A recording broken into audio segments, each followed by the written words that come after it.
It's all about the attitude. We've got to talk about what just happened in Texas still, because everybody's talking about it. But there's a new perspective on this that we need to talk about. And, you know, things don't happen in a vacuum. Things don't happen in a vacuum. Listen to me. This is important.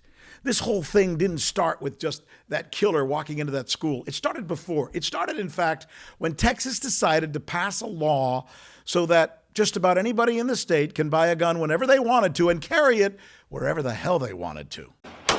Tonight in Texas, getting hands on a handgun about to become even easier. It would mean you can carry a handgun in Texas without having a license, without having a permit, with no background check and no training. By the way, this is fascinating. Did you know that in Texas you can buy a gun whenever you want and carry it around whenever you want? It's probably one of the most liberal laws when it comes to buying guns anywhere in the United States. But, Texas has its limits.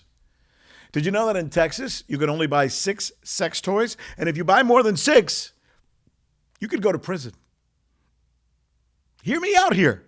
You go to prison in Texas if you buy 7 sex toys. But you don't go to prison for buying a gun anytime you want, carrying it with you. Because according to the officials there in Texas at the legislature, see, the sex toy thing, that's obscene, which I guess is more important than guns, which can actually kill little children like we saw in Uvalde. 14 students and 1 teacher are dead, killed after a shooting at an elementary school in Uvalde, Texas. Un hombre armado desató una masacre en una escuela primaria en Texas. Esto ocurrió en la localidad de Uvalde. We can't talk about this story without talking about Ted Cruz, because Ted Cruz continues to insist, as I'm sure you've heard, that the only way to be able to deal with this problem is more guns, not fewer guns, more guns. He also says the way to deal with this problem is more police officers. We know from past experience that the most effective tool for keeping kids safe is armed law enforcement on the campus. So Ted Cruz says the problem is we don't have enough police officers. Let's talk about this. I want to take you through what we tend to call the tick-tock of how this happened, right? 11:35 is when the gunman went into this building. Just a few minutes later, the police officers showed up.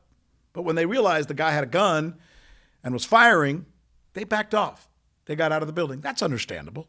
There's no reason to run in there kamikaze style. They needed a plan. They needed to come up with something, right? They needed to go outside. Maybe they needed gear. Maybe they needed some kind of planning. But no.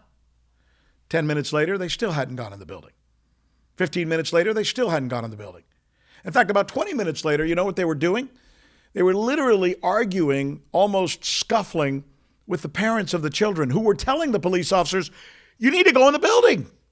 Those are 6-year-olds. They can't fend for themselves. They need you to go in there and help them. Listen to this. Listen to this. This is a police officer actually yelling at parents, telling them to back off because he has really important work to do. Go back. All the way back. All the way back. Please. All the way back. Go back. All the way back to the back of the buses. These buses need to move right now. So then what happens?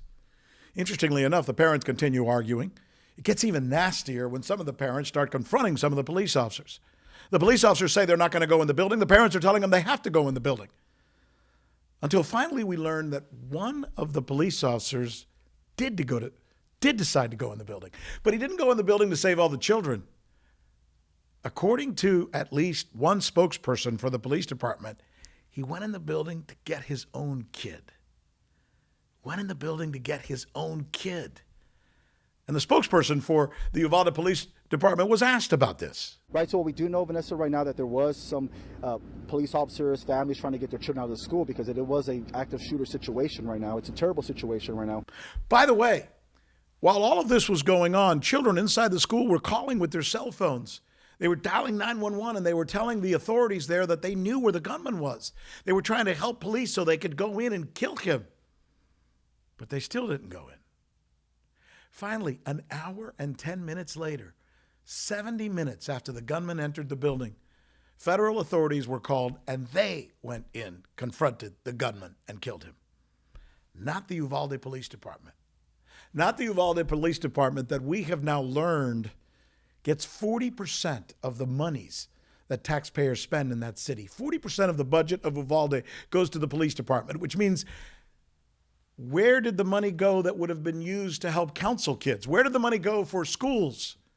All the money went to the police department because people like Ted Cruz say we can never have enough police officers. Got to have more cops, more guns, more cops. That's the solution. Is it? Is it really? Ask yourself.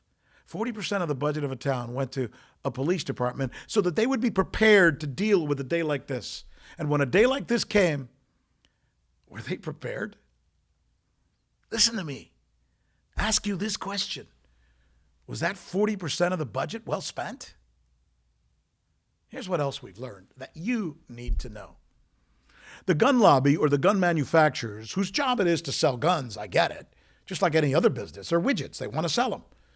And if it takes giving money to politicians to sell them, then they'll give money to politicians. After all, in this country, it's perfectly legal to give a lot of money to politicians so that they basically do what you want them to do. What do they want them to do? They want them to not change the gun laws because they want everybody to be able to go out and buy a gun whenever they want. And they want there to be no limits. So we have learned that they've given money to certain politicians. And here they are. You might have been able to guess. Ted Scalise, John Cornyn, Lindsey Graham, Mitch McConnell. These are the politicians who've received the most amount of money from gun manufacturers. Devin Nunes, Ron Johnson, Kevin McCarthy, Pete Sessions.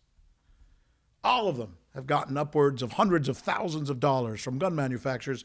But there's one name that stands out on this list. Who do you think is the guy who got the most amount of money? $442,000 given to him by gun manufacturers so that he and the others do not change the laws. All of these being Republicans. But the number one who received the most money? Do we need a drum roll?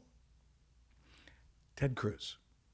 Ted Cruz got more money than anybody else and is the most vocal and is the one guy who's talking the most right now in Texas about the Uvalde shooting. Not saying that we need to reconsider the way the laws are written in the United States. Not saying why are we the only country in the world, in fact, that has these kinds of shootings.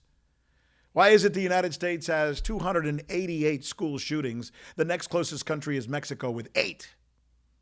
And then South Africa with 6. Why isn't Ted Cruz asking that question? Do you think it might have something to do with $442,000? I'm Rick Sanchez. This is the Rick Sanchez Latitude. And I want you to do one thing. I want you, if you can, to tell your friends about what we're doing here and go to the podcast. You can listen to it. Take me jogging with you. It's on Spotify. It's on Apple. It's wherever you listen to your podcasts. And, of course, here on YouTube, if this is where you're watching me, subscribe. I'm Rick Sanchez.